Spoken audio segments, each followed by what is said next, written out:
next guest is a close member of our extended family who is celebrating her 10th Hallmark movie, Christmas Under the Stars, premiering this Saturday night right here on Hallmark Channel. Please welcome back one of our great friends, Autumn Reeser. Autumn, welcome. We are so excited to have you here. I mean, 10 Hallmark movies. That's 10. a big deal. Thank you. That puts you in a very exclusive club. Cameron is also It's part a cool of that club. It's a cool I club. know, now we get lounge access. Exactly right. I'm really is that happy what it about is? that. And a pen. Did you get the silver card that they put? No, I'm just Oh, kidding. yeah, no, that comes after. I think you get to 15 or 16 like this one. But seriously, Not there yet. What does that mean to you? It's a big deal. It is a big deal. I feel really so lucky that I've been embraced by everyone so much. And Wow, look at them all right there oh in my front goodness, of us. there they all are. Can you name all of them? I remember so many of those. Oh my goodness. I've worn so many wedding dresses, I'll tell you that much. Really? So many, and I love them all. No, it feels, I'm so happy, and I love that people love these movies. I love making people happy, and when people come up to me on the street, they're so joyous, and I love that about being a part of this. Isn't that Exactly right. It's literally one of the best things, Yeah. and we get it here at Home and Family as well as the movies. It's so true. This movie, though, it's a little bit different, and I really appreciate that. Christmas Under the Stars, it's a little bit different. Tell us a little bit about it.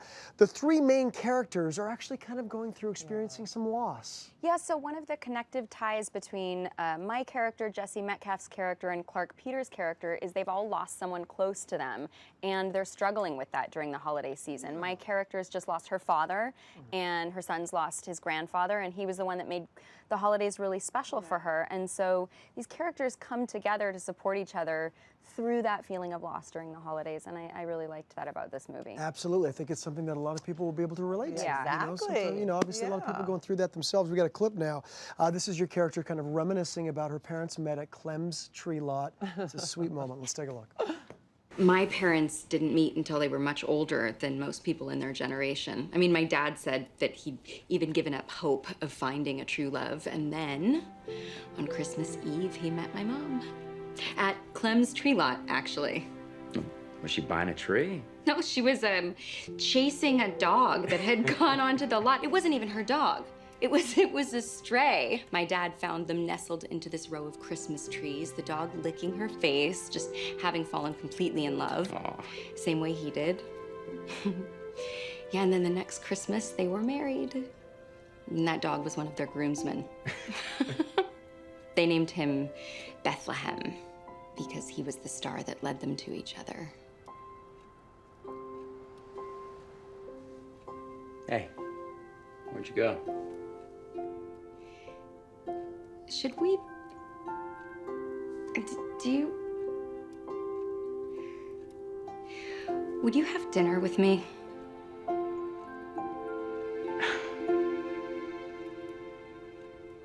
Yeah. Yeah, I'd like that. This one is really special, Autumn. I love this It movie. is. I cried just reading the script, so. I was cried just in that scene. I've honestly got like full-on goosebumps. It's spreading. That's what happens when you work. Can we with just your go back to the movie? Let's just put it back on. Let's keep Really, watching. such a sweet movie. And you know, like we were talking about before, obviously we all love to celebrate the joys of the holidays, but you know, the holidays can also bring up some really emotional times for us, for people that have passed. And I know you have a really personal connection to that as well. Yeah, the holidays have always been kind of a melancholy time too in my family. My paternal grandmother passed when I was 4, just before the holidays, so that's been a loss that my dad's always carried every year, and it makes this time of the year a little bit more complex. Oh, there she is. Beautiful. Grandma Pat. I know, that's Grandma Pat. Yeah, that's Grandma Pat holding me Grandma when I'm a Pat. baby.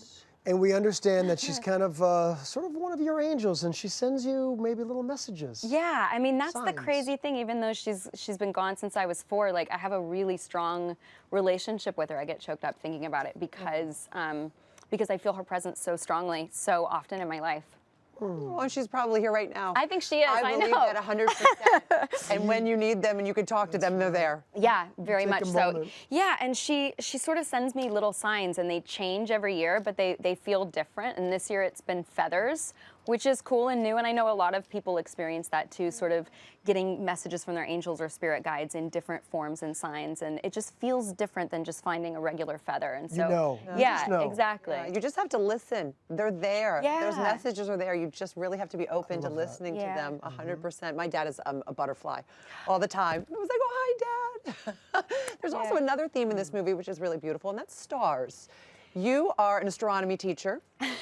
Not in real life. No, not in real life. But maybe, you just never know. There's in still time. Hallmark She's a movies. method actor. And there's a really special holiday decoration that your character is having a hard time taking out this year. Yeah, my father made the star for the top of the tree, and it takes Julie a long time to get ready to put it on top of the tree. They're her first Christmas without her dad. Yeah. It's touching, even just saying it and hearing it. I mean, that's really touching. And I know in real life now, you like to kind of change up your tree topper from time to time. You like to kind of keep it fresh. Yeah, I'm sort of an traditional person. I like to mix it up every single year. We have a different type of tree every year. Some years we do, what did we do? A couple years ago, a bunch of little mini trees in cute. in the fireplace. And 2 years ago, I think our tree topper was the little reindeer hat that my son wore in his Christmas pageant. That became our tree topper. Kind of thing. The ones that are sentimental are so sweet. Yeah, because it Absolutely. genuinely meant something. It was his first time doing a Christmas And it performance, keeps it he was fresh so and proud of it. spontaneous and, and sort of in the moment as well. Go ahead. Did Beth. you do a corn on the cob one? I thought I saw at some point. When I was a little girl, yeah, I think when I was in kindergarten, we made a little corn husk doll, and that became our tree topper until it literally fell apart. It works. I mean, it all works. Well, in keeping with the theme of the movie and in The Angel with your grandma Pat, we, Debbie and I went to our Hallmark Gold Crown store. We got you a little something. Oh my goodness. Hopefully you'll like it for the top of your tree. We'll let you open it. There you go. Okay. Oh my gosh, you guys! I didn't know I was getting it. Gonna make me cry. This is for you. Oh my God, I love it. That's so beautiful. Isn't that beautiful? It's for you. Thank you. It's for you. You're very I welcome. hope you So enjoy kind. that. Oh my God, I love this. This is beautiful and so special. Thank you. Very And you're welcome. so special. You I too. know. We'll hug each Love, other. we love you. We love you. I love you, Autumn. I'm You there all too. be sure to catch the premiere love of it. Christmas Under the Stars this Saturday night at 8, 7 Central, right here on Hallmark Channel.